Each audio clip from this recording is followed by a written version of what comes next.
Welcome to my channel top lines defence info. मैं आपका दोस्त अविनाश लाया हूं टॉप लाइन्स डिफेंस अपडेट। तो चलिए शुरू करते हैं। ऑपरेशन सिंदूर के बाद से ही पाकिस्तानी तथा Chinese media Indian arm forces के खिलाफ लगातार प्रोपेगेंडा चला रहे हैं, जिसमें एक प्रोपेगेंडा ने काफी सुर्खियां बटोरी है, जिसमें इन दोनों की एयरफोर्स के अनुसार पाकिस्तानी जेट ने 3 इंडियन एयरफोर्स के राफेल को शॉट डाउन किया है और इसको साबित करने के लिए पाकिस्तान तथा चाइनीज एयरफोर्स के द्वारा अपने जेट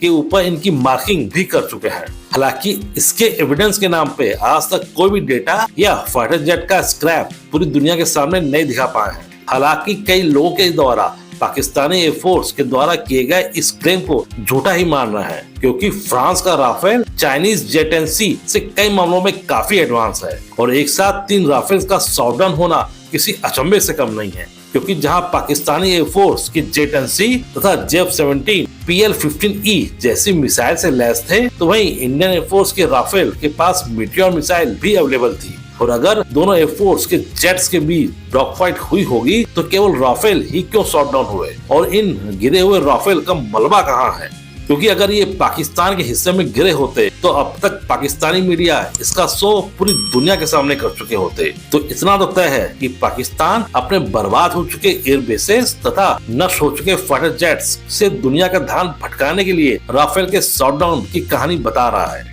हालांकि एक फ्रेंच मीडिया के अनुसार इस कहानी में थोड़ा ट्विस्ट भी है। उनके अनुसार ऑपरेशन सिंदूर के दौरान इंडियन राफेल मीटियोर मिसाइल से लैस ही नहीं थे, वे केवल scalp missile, hammer glide bomb तथा शॉर्ट रेंज की मीका मिसाइल को कैरी कर रहे थे। और ये काफी शॉकिंग न्यूज है। 2016 में जब इंडिया ने फ्रांस के साथ direct government to government deal के तहत 36 राफेल को खरीदने की डील की थी, तो उनके साथ 250 मीटियोर मिसाइल की भी डील साइन हुई थी और फ्रांस ने 2020 में इन मिसाइल्स को भेजना भी शुरू कर दिया था। अब सवाल ये उठता है कि जब 2020 में ही राफेल्स तथा उनके साथ मीटियोर मिसाइल इंडियन एयरफोर्स की इन्वेंट्री में शामिल हो चुके थे, तब ऑपरेशन सिंदूर के दौरान इंडियन राफेल ने मीटियोर मिसाइल का यूज क्यों नहीं किया, जबकि मीटियोर मिसाइल की रेंज 150 से 200 किलोमीटर तक होती है और PL-15E की रेंज 145 किलोमीटर तक बताई जाती है तथा जहां PL-15E बाकी BVR मिसाइल जैसी ही है, तो वहीं मीटियोर मिसाइल रैमजेट टेक्नोलॉजी पे बेस्ड है,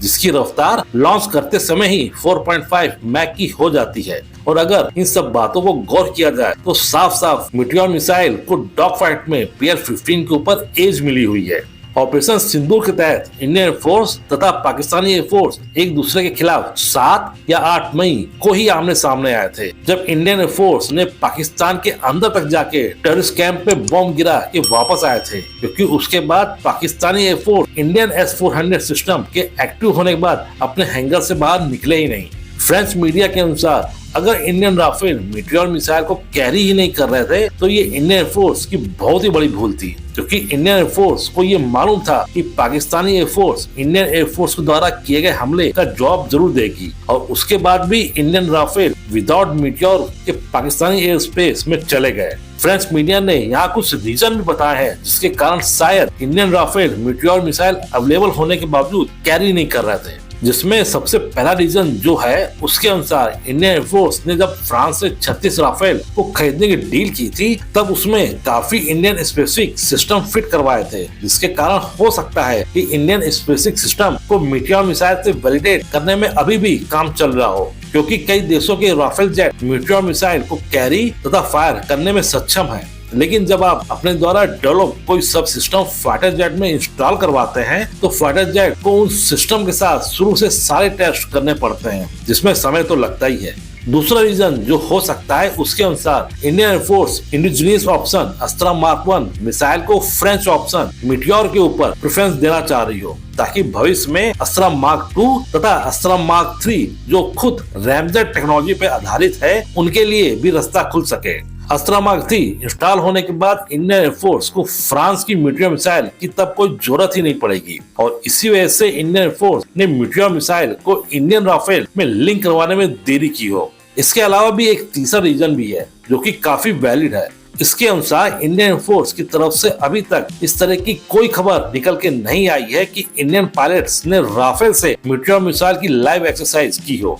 जिसकी वजह से इंडियन पायलट्स के द्वारा मीटियोर की ट्रेनिंग न होने की वजह से इंडियन राफेल पायलट्स ने शॉर्ट रेंज के MICA missile, hammer glide bomb तथा स्कल मिसाइल पे ही ज्यादा भरोसा दिखाया हो। हालांकि अभी तक इंडियन एयरफोर्स ने कई पॉइंट्स का खुलासा नहीं किया है और उम्मीद लगाते हैं कि जब भविष्य में कई चीजों का खुलासा होगा तभी हम इन सब के बारे में जान पाएंगे।